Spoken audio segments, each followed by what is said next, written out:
Assalamualaikum warahmatullahi wabarakatuh. Saya Nerisa Aida Arfiana dengan PM 20.03050026, Prodi BKSD 2A, dosen pengampu Bapak Rasidi, selaku Magister Pendidikan. Di sini saya akan mempresentasikan usaha kesehatan sekolah dengan bertema pedoman pembinaan dan pengembangan UKS PKMM.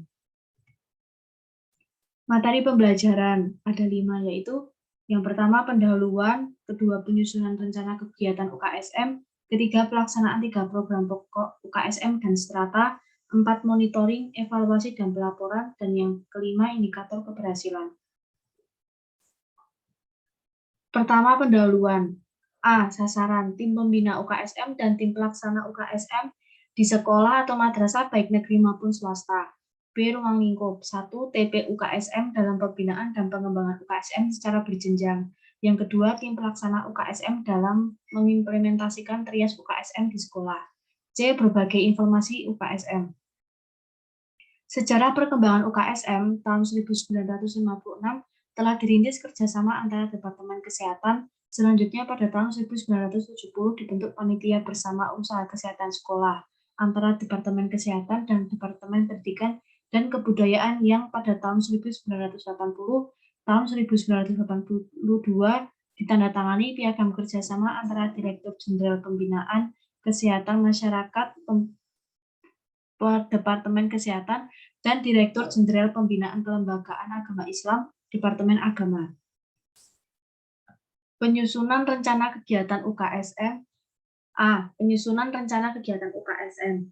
Yang pertama, rencana kegiatan UKSM tahunan, yaitu dilaksanakan selama 1 tahun pelajaran oleh tim pelaksana UKSM.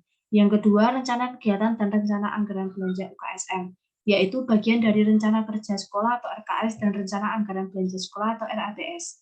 Yang ketiga, langkah pelaksanaan, yaitu menyusun rencana kegiatan UKSM dan rencana anggaran belanja atau RAB, dan mengajukan rencana kegiatan UKSM dan rencana anggaran belanja UKSM tersebut pada rapat pengurus komite sekolah untuk dimasukkan pada RKS dan RABS.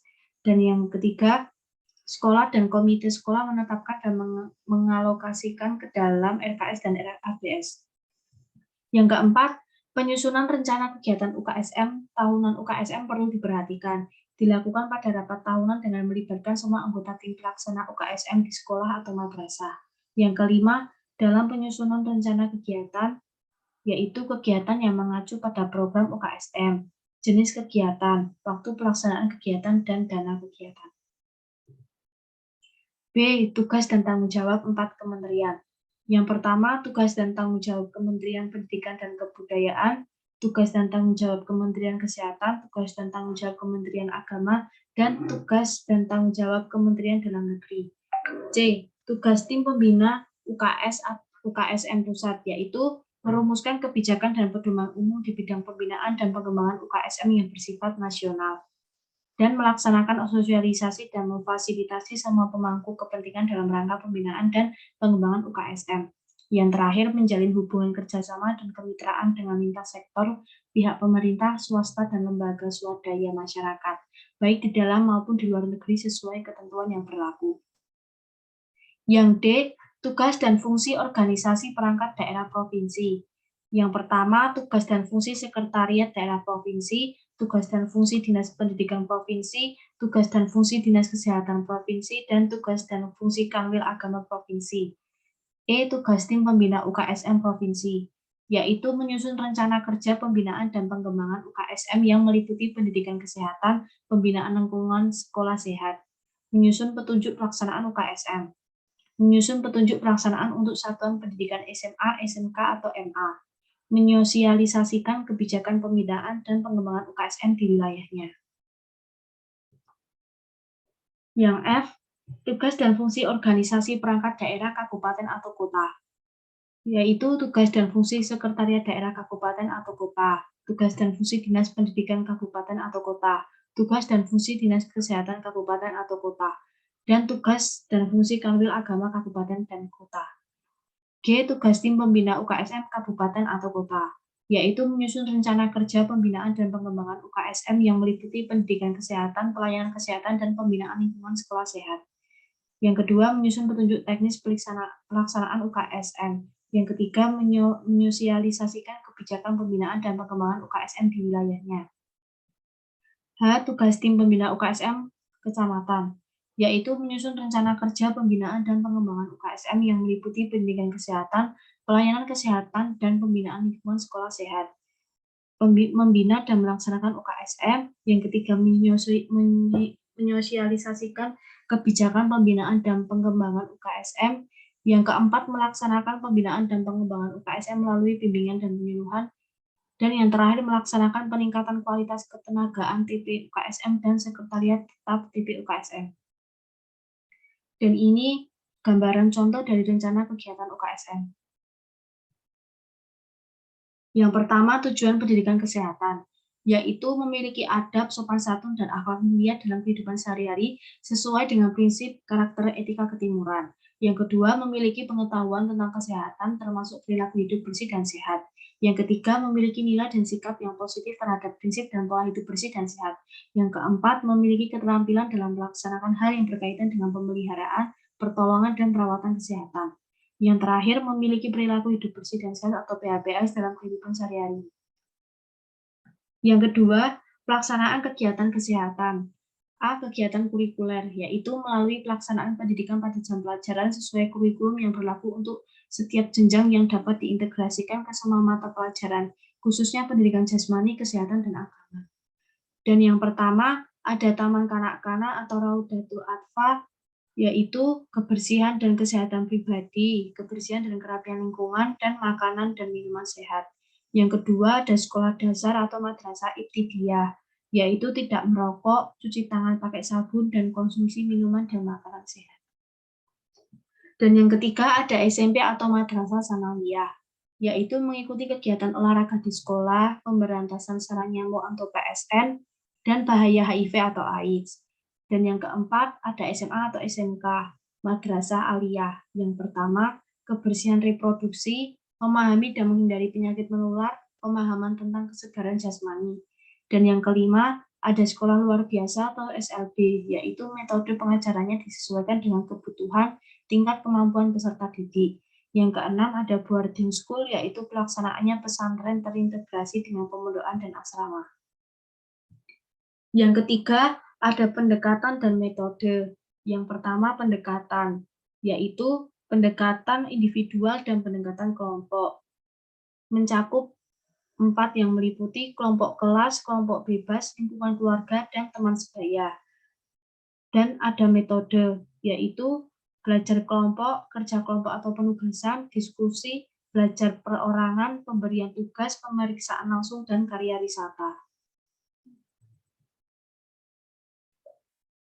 B. Pelayanan kesehatan. Yang pertama ada pelayanan kesehatan, yaitu upaya peningkatan kesehatan atau promotif, pencegahan atau preventif, pengobatan atau kuratif, dan pemulihan atau rehabilitatif yang dilakukan terhadap peserta didik dan lingkungannya. Adapun kegiatan-kegiatan tersebut meliputi 1. Peningkatan kesehatan promotif dilaksanakan melalui kegiatan penyuluhan kesehatan dan latihan keterampilan. Yang kedua, pencegahan preventif dilaksanakan melalui kegiatan peningkatan daya tahan tubuh, kegiatan pemutusan mata rantai penularan penyakit, dan kegiatan penghentian proses penyakit pada tahap dini sebelum timbul penyakit. Yang ketiga, penyembuhan dan pemulihan atau kuratif dan rehabilitatif dilakukan melalui kegiatan mencegah komplikasi dan kecacatan akibat proses penyakit atau untuk meningkatkan kemampuan peserta didik yang cedera atau cacat agar dapat berfungsi optimal. Dan yang terakhir, membuat area promosi kesehatan di sekolah. Yang kedua, ada tujuan pelayanan kesehatan, yaitu yang pertama, meningkatkan kemampuan dan keterampilan melakukan tindakan hidup sehat dalam rangka membentuk perilaku hidup bersih dan sehat. Yang kedua, meningkatkan daya tahan tubuh peserta didik terhadap penyakit dan mencegah terjadinya penyakit, kelainan, dan cacat. Dan yang terakhir, menghentikan proses penyakit dan pencegahan komplikasi akibat penyakit, kelainan, pengembalian fungsi, dan peningkatan kemampuan peserta didik yang cedera atau cacat agar dapat berfungsi optimal. Dan yang C, ada pembinaan lingkungan sekolah sehat. Yang pertama, lingkungan sekolah sehat. A. Lingkungan fisik meliputi ruang kelas, ruang UKSM, ruang laboratorium, kantin sekolah, sarana olahraga, ruang kepala sekolah, guru, dan lain-lain. Dan yang B ada lingkungan non-fisik, yaitu perilaku membuang sampah pada tempatnya, perilaku mencuci tangan menggunakan sabun dan air bersih mengalir. Dan yang kedua ada lingkungan sehat, yaitu suatu kondisi lingkungan sekolah yang dapat mendukung tumbuh kembang peserta didik secara optimal serta membentuk perilaku hidup bersih dan sehat serta terhindar dari pengaruh negatif. Yang ketiga, ada pembinaan lingkungan sekolah sehat, yaitu usaha untuk menciptakan kondisi lingkungan sekolah yang dapat mendukung proses pendidikan sehingga mencapai hasil yang optimal baik dari segi pengetahuan, keterampilan, maupun sikap. Pembinaan lingkungan sekolah sehat dilaksanakan melalui kegiatan kurikuler dan ekstrakurikuler. Dan yang keempat, ada pelaksanaan pembinaan lingkungan sekolah sehat, yaitu kepala sekolah, guru, peserta didik, pegawai sekolah, komite sekolah, dan masyarakat. Kemudian ada monitoring, evaluasi, dan pelaporan. Monitoring sendiri yaitu suatu kegiatan yang dilakukan dalam rangka pengawasan, pengontrolan, atau pengendalian terhadap suatu objek kegiatan yang sedang atau yang sudah dilaksanakan. Yang pertama, tujuan yaitu untuk mengetahui sampai sejauh mana manfaat maupun keberhasilan dari kegiatan yang telah dilaksanakan serta untuk mengetahui kendala-kendala dan hambatan-hambatan sekaligus untuk mengetahui penyimpangan-penyimpangan yang mungkin terjadi baik pada tahap perencanaan, pelaksanaan, dan pencapaian dari kegiatan yang dilaksanakan. Dan yang kedua ada hasil yang diharapkan, yaitu apabila ada kegiatan yang kurang sesuai atau menyimpang dapat dilakukan koreksi baik pada perencanaan maupun pada saat proses pelaksanaan kegiatan, sehingga pelaksanaan kegiatan dapat sesuai dengan tujuan yang ditetapkan. Yang ketiga ada ruang lingkup, yaitu ruang lingkup monitoring, evaluasi, dan pelaporan meliputi semua aspek dalam perencanaan kegiatan di setiap jenjang pendidikan. Dan yang keempat ada sasaran, yaitu manajemen atau organisasi serta berbagai kegiatan pembinaan dan pengembangan UKSM yang dilakukan oleh tim pelaksana UKSM termasuk guru, kepala sekolah, peserta didik, dan seluruh warga sekolah serta sarana prasarana yang mencakup pelaksanaan UKSM. Dan ini adalah gambaran dari instrumen monitoring. Dan ada gambaran dari alur monitoring dan gambaran alur pembinaan dan pengembangan. Yang B, evaluasi. Salah satu kegiatan pembinaan melalui proses pengukuran hasil yang dicapai dibandingkan dengan sasaran yang telah ditentukan sebagai bahan penyempurnaan, perencanaan, dan pelaksanaan UKSM yang akan datang. Meliputi 7, yaitu tujuan, sasaran, ruang lingkup, unsur-unsur yang dievaluasi, prinsip-prinsip evaluasi, cara dan teknik evaluasi, dan alur evaluasi.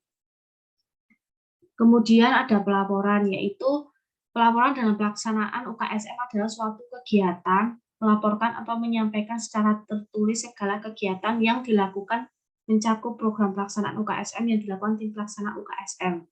1. Tujuan untuk mengetahui daya guna, hasil guna, dan tepat.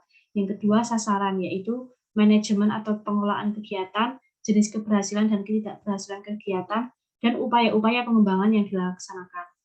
Yang ketiga, waktu, yaitu laporan tengah tahunan yang disampaikan pada bulan Juli atau paling lambat tanggal 20, dan laporan tahunan disampaikan pada bulan Januari atau paling lambat tanggal 20. Yang keempat, hal-hal yang perlu dilaporkan, yaitu kegiatan rias UKSM, dampak pelaksanaan UKSM terhadap peserta didik, dan pengelolaan UKSM. Sekian dari presentasi saya, semoga bermanfaat. Terima kasih. Wassalamualaikum warahmatullahi wabarakatuh.